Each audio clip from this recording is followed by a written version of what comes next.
Assalamualaikum warahmatullahi wabarakatuh. Perkenalkan, saya Yuli Dansari dari SDN 010 Kuala Selat, Kecamatan Kateman, Kabupaten Indragiri Hilir, Provinsi Riau.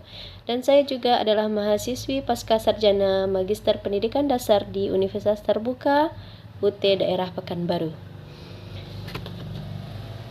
Berdasarkan artikel yang berjudul Dampak Pembangunan Infrastruktur Pendidikan Terhadap Peningkatan Akses dan Kualitas Pendidikan Anak-anak di Wilayah Pedesaan, artikel yang berjudul Membangun Kualitas Pendidikan di Indonesia dalam Mewujudkan Program Sustainable Development Goals oleh Siti Aisyah Nur Fatimah dan kawan-kawan. Pada artikel pertama, penelitian bertujuan untuk menganalisis dampak dari pembangunan infrastruktur pendidikan terhadap akses dan kualitas pendidikan anak-anak di wilayah pedesaan, dan pada artikel kedua tujuannya untuk memberikan gambaran mengenai begitu pentingnya upaya dalam meningkatkan kualitas pendidikan di Indonesia yang masih memiliki kualitas yang rendah. Pada artikel tersebut, saya melihat bahwa isu dan hasil penelitian yang diangkat sangat relevan dengan kondisi pendidikan di daerah saya mengajar.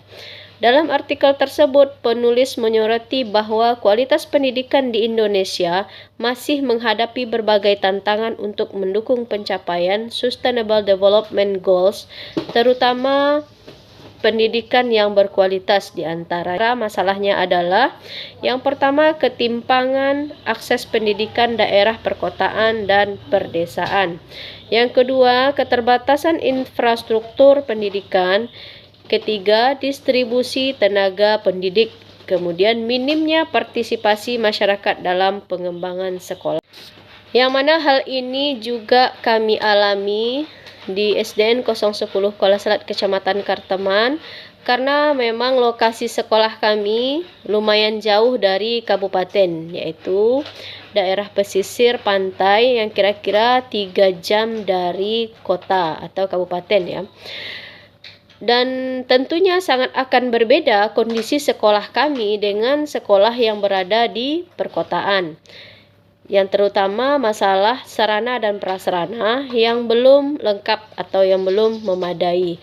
Bahkan ada ruang kelas kami yang sudah rusak ya. Kemudian distribusi tenaga pendidik juga sangat kurang sekali, karena di sekolah kami ada 6 rombel dari kelas 1 sampai kelas 6, dan gurunya hanya 2 yang berstatus sebagai pegawai negeri sipil atau PNS.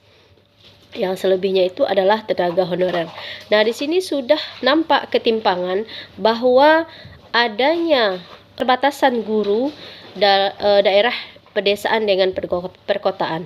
Sementara di sekolah sini yang siswanya berjumlah 150 orang, 56 lebih ya, itu gurunya yang pegawai negeri cuma ada 2, dan selebihnya itu adalah tenaga honorer. Minimnya partisipasi masyarakat terhadap pendidikan dan pengembangan sekolah.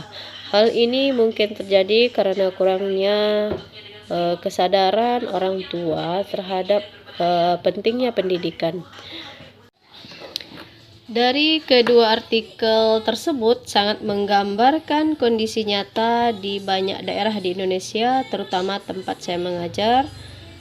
Ini membuktikan bahwa kualitas pendidikan tidak bisa dipisahkan dari kualitas infrastruktur dan dukungan kebijakan.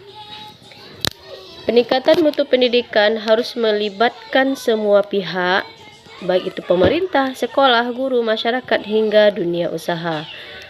Kemudian sebagai guru, saya juga perlu terus meningkatkan kompetensi dan mendorong kolaborasi agar cita-cita pendidikan berkualitas dan berkelanjutan dapat tercapai. Isu sosial politik dan sosial budaya dalam pendidikan di Indonesia sangat kompleks, namun tetap bisa diatasi secara bertahap dengan pendekatan yang kolaboratif, kontekstual, dan berkelanjutan. Demikianlah pendapat saya tentang kedua artikel tersebut sebagai penjelasan dalam diskusi sesi 1 pada mata kuliah Studi Komparatif Pendidikan Dasar di Berbagai Negara MPDR 5302 Modul 1, Isu Sosial Politik dan Sosial Budaya dalam Pendidikan Dasar. Assalamualaikum warahmatullahi wabarakatuh.